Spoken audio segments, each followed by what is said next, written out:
कधी तुमच्यासोबत अशा काही घटना घडल्या आहेत का, ज्यांचं उत्तर तुम्हाला मिळालं नाही? अचानक एखाद्या मोठ्या संकटातून वाचणं, मनात सतत स्वामींचं नाव येणं किंवा सर्व मार्ग बंद असतानाही अचानक नवीन मार्ग मिळणं, हे फक्त योगायोग असतात का? की स्वामी समर्थांची कृपा सुरू झाल्याचे संकेत? आज आपण जाणून घेणार आहोत असे 7 संकेत जे अनेक स्वामी भक्त त्यांच्या आयुष्यात अनुभवतात. संकेत क्रमांक 1, संकटातून अनपेक्षित सुटका. जेव्हा सर्व काही संपलं असं वाटतं आणि शेवटच्या क्षणी परिस्थिती बदलते, तेव्हा अनेक भक्त मानतात की ती स्वामींची अदृश्य कृपा असते. संकेत क्रमांक 2, मनात सतत स्वामींचं नाव येणं. कोणी सांगितलं नसतानाही अचानक दिवसभर श्री स्वामी समर्थ हे नाम मनात घुमत राहणं, तर हे भक्ती जागृत होण्याचं लक्षण मानलं जातं. संकेत क्रमांक 3, चुकीच्या मार्गापासून वाचणं. कधी एखादा निर्णय घेणार होता, पण शेवटच्या क्षणी मन बदललं आणि नंतर समजलं की तो निर्णय चुकीचा होता. अशा वेळी योग्य मार्ग दाखवणारी शक्ती म्हणजे गुरुकृपा.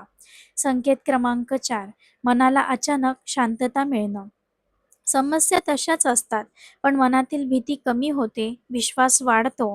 हे अंतर्मनातील शांतता स्वामींच्या कृपेची खूण असू शकते. संकेत क्रमांक 5, चांगल्या माणसांची साथ मिळणं. जीवनात अचानक योग्य व्यक्ती भेटतात, योग्य सल्ला मिळतो आणि आयुष्यात नवीन दिशा मिळते. गुरु अनेकदा माणसांच्या रूपानेही मदत करतात. संकेत क्रमांक 6, वाईट सवयींपासून दूर जाणं. राग, अहंकार, वाईट विचार हळूहळू कमी होऊ लागतात आणि मन भक्तीकडे वळतं. हेही गुरुकृपेचं मोठं लक्षण आहे. संकेत क्रमांक 7, प्रत्येक परिस्थिती स्वामींवर विश्वास ठेवणं. सुख असो किंवा दुःख, मनातून एकच आवाज येतो, भिऊ नकोस, मी तुझ्या पाठीशी आहे. जेव्हा हा विश्वास दृढ होतो, तेव्हा समजावं की स्वामींची कृपा तुमच्या आयुष्यात कार्य करू लागली आहे. लक्षात ठेवा, चमत्कार नेहमी डोळ्यांना दिसत नाहीत. कधी कधी चमत्कार म्हणजे बदललेलं मन, वाढलेला विश्वास आणि योग्य दिशेने चालायला मिळालेली प्रेरणा असते.